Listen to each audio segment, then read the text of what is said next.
വിശുദ്ധ മത്തായി എഴുതിയ സുവിശേഷം 12-ാം അധ്യായം.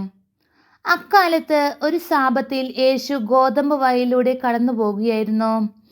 അവൻ്റെ ശിഷ്യന്മാർക്ക് വിശന്നു. അവർ കതിരുകൾ പറിച്ചു തിന്നാൻ തുടങ്ങി. ഫരിസേർ ഇത് കണ്ട് അവനോട് പറഞ്ഞു, നോക്കൂ, സാബത്തിൽ നിഷിദ്ധമായത് നിന്റെ ശിഷ്യന്മാർ ചെയ്യുന്നു. അവൻ പറഞ്ഞു, വിശന്നപ്പോൾ ദാവീദും അനുചരന്മാരും എന്താണ് ചെയ്തതെന്ന് നിങ്ങൾ വായിച്ചിട്ടില്ലേ? അവർ ദൈവഭവനത്തിൽ പ്രവേശിച്ച് പുരോഹിതന്മാർക്കല്ലാതെ മറ്റാർ തനിക്കോ സഹചാരന്മാർക്കോ ഭക്ഷിക്കാൻ അനുവാദമില്ലാത്ത കാഴ്ചയപ്പം ഭക്ഷിച്ചതെങ്ങനെ?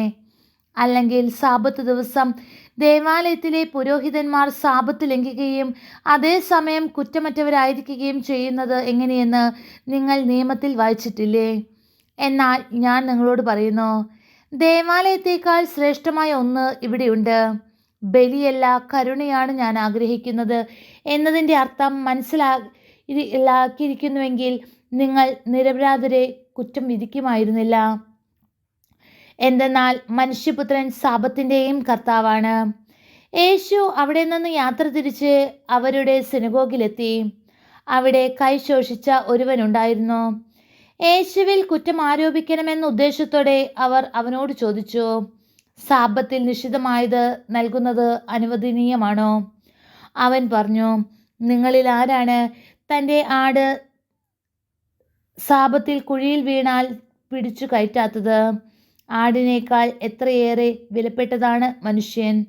അതിനാൽ സാബത്തിൽ നന്മ ചെയ്യുക അനുവദനീയമാണ്. അനന്തരം അവൻ ആ മനുഷ്യനോട് പറഞ്ഞു, കൈ നീട്ടുക. അവൻ കൈ നീട്ടി. ഉടനെ അത് സുഖം പ്രാപിച്ച് മറ്റേ കൈ പോലെയായി. ഫരിസേർ അവിടെ നിന്ന് പോയി അവനെ നശിപ്പിക്കേണ്ടതെങ്ങനെയെന്ന് ആലോചന നടത്തി. ഇത് മനസ്സിലാക്കിയ യേശു അവിടെ നിന്ന് പിൻവാങ്ങി. അനേകം പേർ അവനെ അനുഗമിച്ചു. അവരെയെല്ലാം അവൻ സുഖപ്പെടുത്തി. തന്നെ പരസ്യപ്പെടുത്തരുതെന്ന് അവൻ അവരോട് കൽപ്പിച്ചു. ഇത് ഏശയ്യാ പ്രവാചകൻ വഴി അരുളി ചെയ്യപ്പെട്ടത് പൂർത്തിയാകുവാൻ വേണ്ടിയാണ്. ഇതാ, ഞാൻ തിരഞ്ഞെടുത്തിരിക്കുന്ന എൻ്റെ ദാസൻ, എൻ്റെ ആത്മാവ് പ്രസാദിച്ച എൻ്റെ പ്രിയപ്പെട്ടവൻ.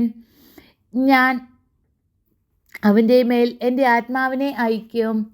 അവൻ വിജാതീയരെ പോലെ ന്യായവിധി അറിയിക്കും. അവൻ തർക്കിക്കുകയോ ബഹളം കൂട്ടുകയോ ഇല്ല. തെരുവീഥികളിൽ അവൻ്റെ ശബ്ദം ആരും കേൾക്കുകയില്ല. നീതിയെ വിജയത്തിലെത്തിക്കുന്നതുവരെ അവൻ ചതഞ്ഞ ഞാങ്ങണ ഒടിയുകയില്ല, പുകഞ്ഞ തിരി കെടുത്തുകയില്ല. അവൻ്റെ നാമത്തിൽ വിജാതിയർ പ്രത്യാശ വയ്ക്കും. അനന്തരം അന്ധനും ഓമനമായ ഒരു പിശാച് ബാധിതനെ അവർ അവൻ്റെ അടുത്ത് കൊണ്ടുവന്നു. യേശു അവനെ സുഖപ്പെടുത്തി. അവൻ സംസാരിക്കുകയും കാണുകയും ചെയ്തു. ജനക്കൂട്ടം മുഴുവൻ അത്ഭുതപ്പെട്ടു പറഞ്ഞു, ഇവനായിരിക്കുമോ ദാവീദിൻ്റെ പുത്രൻ? എന്നാൽ ഇത് കേട്ടപ്പോൾ ഫരിസേർ പറഞ്ഞു, ഇത് പിശാചുകളുടെ തലവനായ ബെൽസെബൂലിനെ കൊണ്ടാണ് പിശാചുക്കളെ ബഹിഷ്കരിക്കുന്നത്.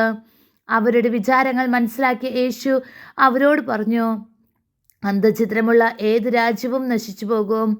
അന്ധഛിദ്രമുള്ള നഗരമോ ഭവനമോ നിലനിൽക്കുകയില്ല. സാത്താൻ സാത്താനെ ബഹിഷ്കരിക്കുന്നെങ്കിൽ അവൻ തനിക്കെതിരെ തന്നെ ഭിന്നിക്കുകയാണ്. ആ സ്ഥിതിക്ക് അവൻ്റെ രാജ്യം എങ്ങനെ നിലനിൽക്കും? ബെൽസെബൂലിനെ കൊണ്ടാണ് ഞാൻ പിശാചുക്കളെ ബഹിഷ്കരിക്കുന്നതെങ്കിൽ നിങ്ങളുടെ പുത്രന്മാർ ആരെ കൊണ്ടാണ് അവയെ ബഹിഷ്കരിക്കുന്നത്? അതുകൊണ്ട് അവർ നിങ്ങളുടെ വിധികർത്താക്കളായിരിക്കും. എന്നാൽ ദൈവാത്മാവിനെ കൊണ്ടാണ് ഞാൻ പിശാചുക്കളെ ബഹിഷ്കരിക്കുന്നെങ്കിൽ ദൈവരാജ്യം നിങ്ങളിൽ വന്നു കഴിഞ്ഞിരിക്കുന്നു. അഥവാ ശക്തനായ ഒരു മനുഷ്യൻ്റെ ഭവനത്തിൽ പ്രവേശിച്ച് വസ്തുക്കൾ കവർച്ച ചെയ്യാൻ ആദ്യം തന്നെ അവനെ ബന്ധിക്കാതെ സാധിക്കുമോ? ബന്ധിച്ചാൽ കവർച്ച ചെയ്യാൻ കഴിയും. എന്നോട് കൂടി ഇല്ലാത്തവൻ എൻ്റെ എതിരാളിയാണ്. എന്നോട് കൂടി ശേഖരിക്കാത്തവൻ ചിതറിക്കളയുന്നു. അതുകൊണ്ട് ഞാൻ നിങ്ങളോട് പറയുന്നു, മനുഷ്യൻ്റെ എല്ലാ പാപവും ദൈവദൂഷണവും ക്ഷമിക്കപ്പെടും, എന്നാൽ ആത്മാവിനെതിരായ ദൂഷണം ക്ഷമിക്കപ്പെടുകയില്ല. മനുഷ്യപുത്രനെതിരായി ആരെങ്കിലും ഒരു വാക്കു പറഞ്ഞാൽ അത് ക്ഷമിക്കപ്പെടും, എന്നാൽ പരിശുദ്ധാത്മാവിനെതിരായി ആരെങ്കിലും സംസാരിച്ചാൽ ഈ യുഗത്തിലോ വരാനിരിക്കുന്ന യുഗത്തിലോ ക്ഷമിക്കപ്പെടുകയില്ല. ഒന്നെങ്കിൽ വൃക്ഷം നല്ലത്, ഫലവും നല്ലത്, അല്ലെങ്കിൽ വൃക്ഷം ചീത്ത, ഫലവും ചീത്ത. എന്തെന്നാൽ ഫലത്തിൽ നിന്നാണ് വൃക്ഷത്തെ മനസ്സിലാക്കുന്നത്. അണലി സന്തതികളെ, ദുഷ്ടരായിരിക്കെ നല്ല കാര്യങ്ങൾ നിങ്ങൾക്ക് പറയാൻ എങ്ങനെ കഴിയും?